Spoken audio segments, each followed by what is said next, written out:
Welcome to another tutorial video. In this video, we are going to start working on our Soundscape project, which is our 5th project of the semester. And it is expanding on the skill we learned on our last project, which was the automation skill. And so we are going to be using automation to, in a sense, mess with the brain. In this project, students will be able to understand the concept of sound layers, how to change automation from volume to pan, understand the concept of stereo hearing, as well as how to navigate and manipulate automation tool in pan. Skills that we learned previously that are going to be tapped into for this project is how to import and export audio files, how to open the automation tool, and how to create volume automation. You might also, that's the main things that we're going to be working with. However, if you want to slow down certain projects, you might have to review how we slow down a project with Flex or how to speed up a project with Flex. That is another skill you can use, but isn't listed. Criteria for the project. You are to create a 3-minute, I'll say 2.5 to 3 minute spooky soundscape that will tell a story through sound. You need to have at least 2 layers of audio, meaning at least an environment layer and an action layer, but that doesn't mean you can't add a soundtrack layer, so music, or a dialogue layer, but that's just adding more layers for your project. And you need to use both volume automation and pan automation to create a dimensional sound environment. Again, criteria, 3 minutes, 2.5 to 3 minutes long, 2 layers of audio, a spooky story. However, no guns. It's the whole point of this is to create suspense and uneasiness, not necessarily to present a violent story. This isn't the platform for that at all, and I don't want people to think that that's what this platform is for. So again, spooky, but not disturbing. Stereo hearing. You keep on hearing, when you hear the word stereo, you might think radio or the CD player. But what stereo means is that we're hearing through 2 different channels of audio, a left channel and a right channel, because we have 2 ears, a left ear and a right ear.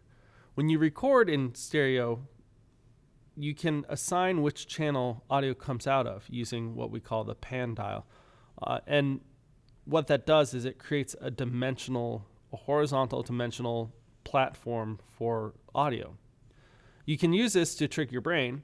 And if you have not checked it out, I'll share it with you. There's this audio virtual experience of a barbershop where they use a combination of changing the stereo as well as manipulating some of the sound to give a 3-dimensional audio experience.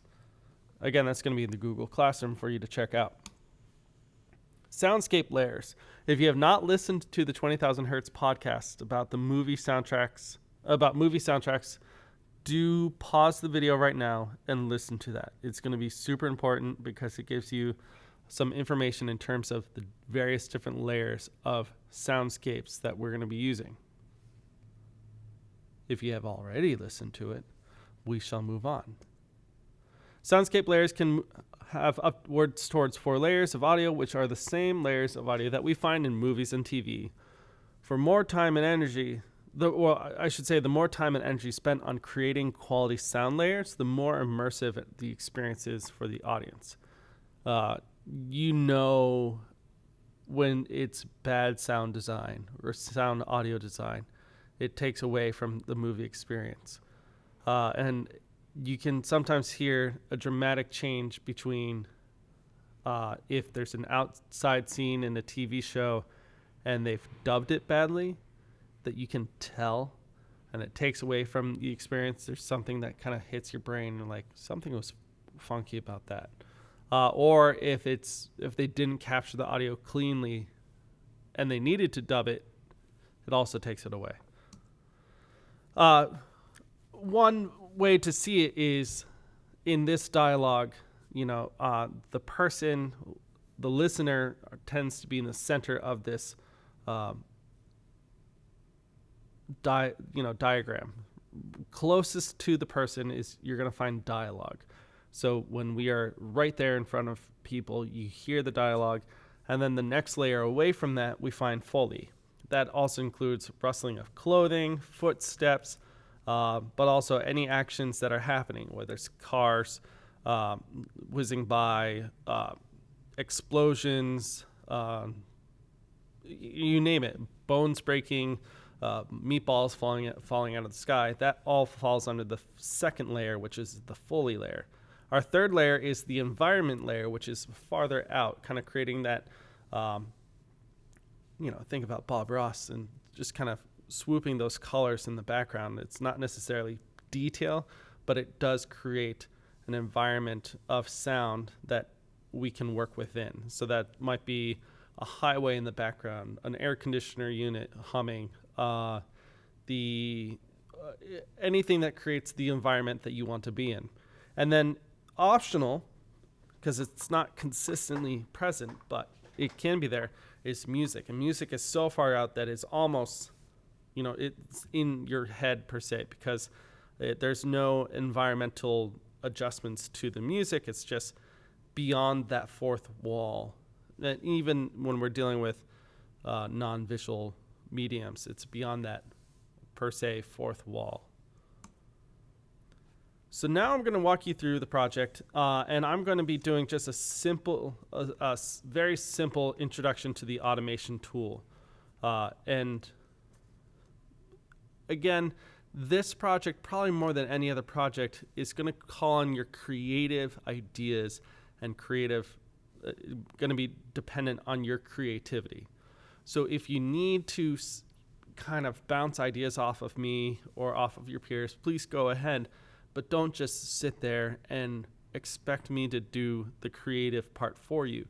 This is where your individual creative ideas come out and are supposed to kind of shine.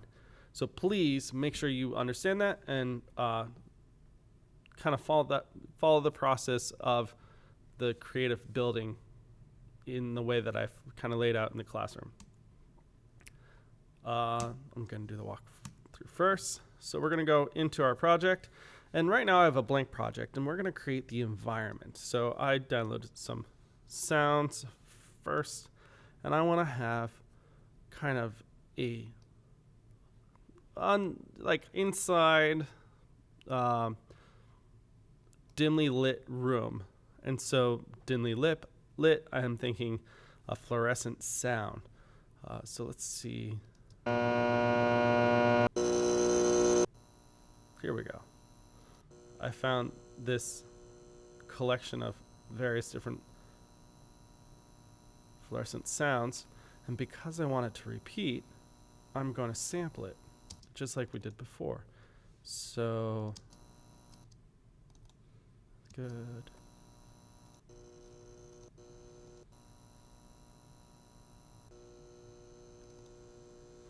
And you might want to check your sample, make sure that when it repeats, that you can't necessarily hear it. So see how there's what's nice about white noise is usually there's really no differentiation between the sounds, so any loop can be unnoticeable. So I've got my fluorescent lamp, but I need to add some environment to it. So I'm going to go to my audio effects down here. I'm going to go to reverb. I'm just going to add some reverb. I'm going to go to platinum verb. I'm going to change the shape of my room to be a rectangle. I'm going to make it a little bit, decently sized. And then make it, they say wet, so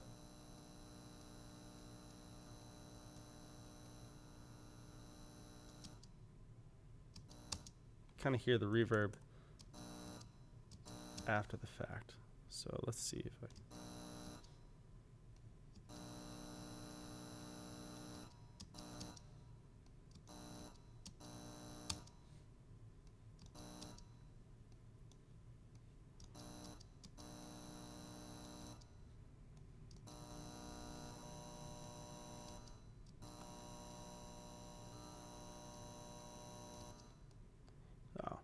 And so, yeah, that's good enough. Now, we have our volume fader here. And right here we have our pan knob. We also have it here and here. And there's another one over here, but this is for a master track. And so we do not want to touch that. We really are just dealing with here. So in my situation, I might want to have my fluorescent light off to the left a little bit.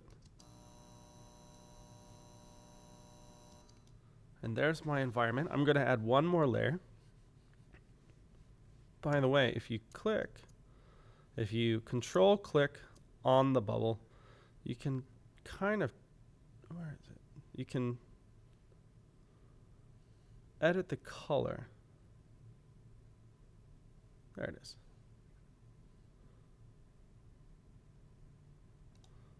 So you can edit the color. So that's just one way for you to say like green, or let's say red is going to be environment, and then blue is going to be Foley. Again, it's just one way for you to differentiate between the different tracks, and that's one option. So that is, again, right-clicking, name and color, show colors, and then you can choose. All right, let's add another layer. And I've got another sound. It's got some water drip sound effects. Oops. Let's see.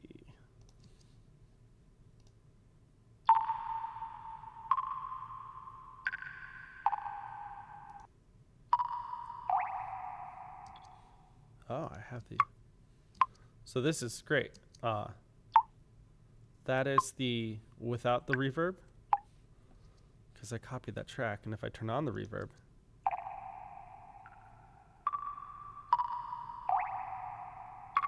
it's almost too much. So what I'm going to do is I'm going to, again, sample this. So I'm going to cut this right around here. Get rid of this guy.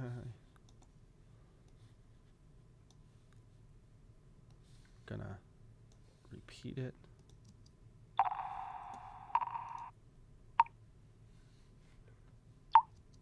And maybe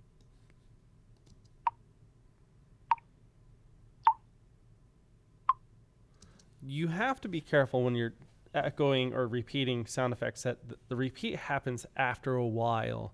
And you might even want to randomize it so that it's not necessarily the same thing. After you hear the same thing over and over again, people start noticing the repeats, and it can take away from the immersive experience. So we have our dripping faucet. I'm going to throw it in the very right side.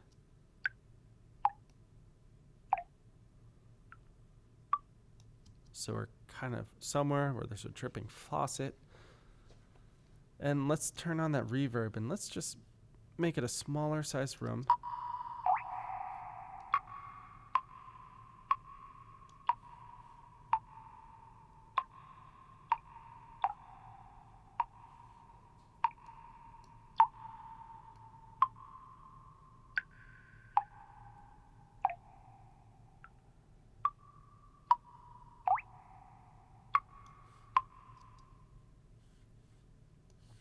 Yeah, that sounds pretty good. All right, so we have our environment now. If we listen to it.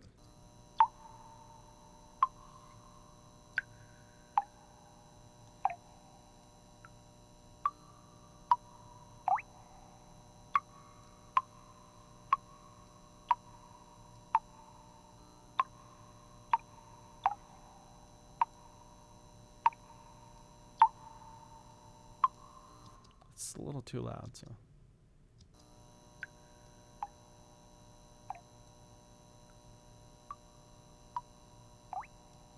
And now here comes the exciting part. We need to have Foley. So we need to create a new track. Or we don't even need to do that, because when we drag in the sound, it's going to come in. I've got some footsteps. So I'm going to drag in the footsteps. And I want my footsteps to feel like they're coming in from down a hallway. Clearly too loud. But I can't necessarily change it on the fly, so I'm going to have to put in some automation. So we have we turn on our automation with the volume, and I'm going to have these fade in. going to create a pivot point there and a pivot point here and have it fade in. So now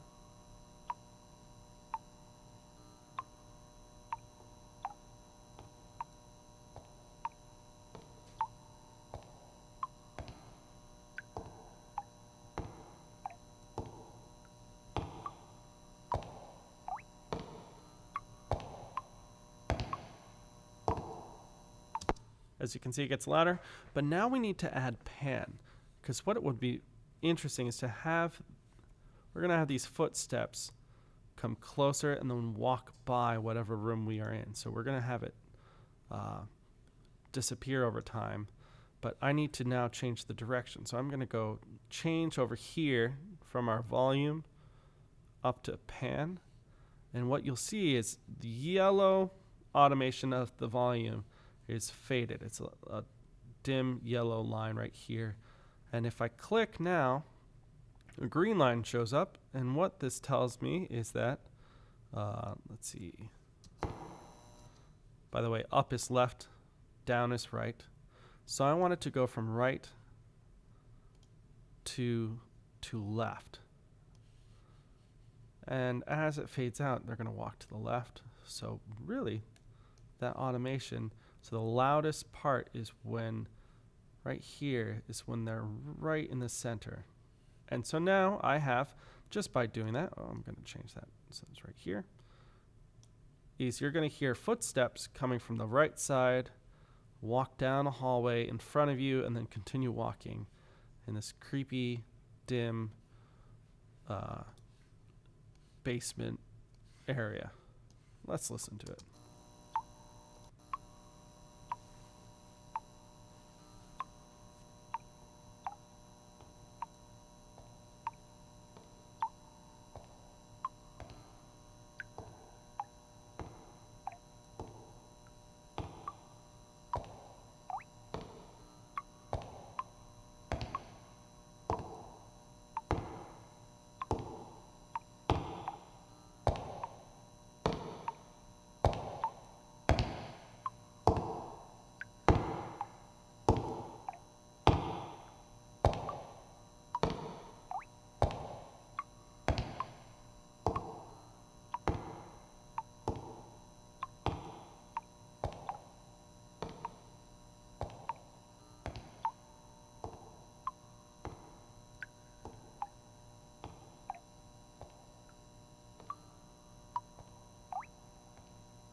And that's a very simplistic example of how we are going to accomplish these soundscapes.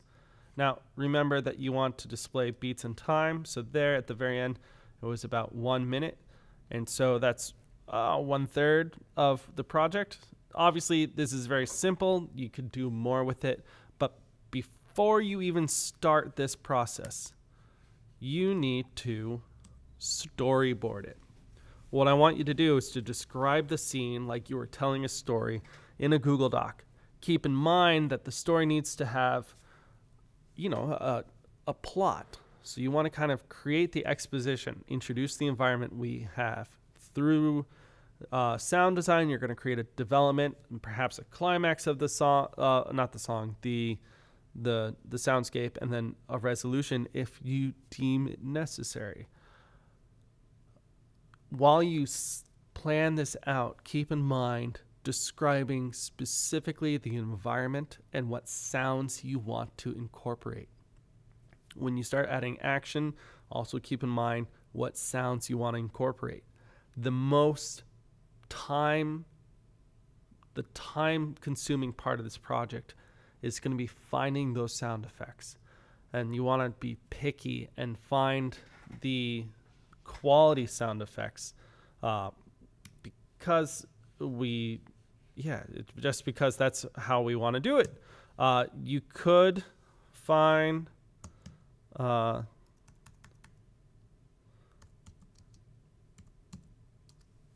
are companies that have sound effects, but they make you sign up and they say it's free, but it's not free.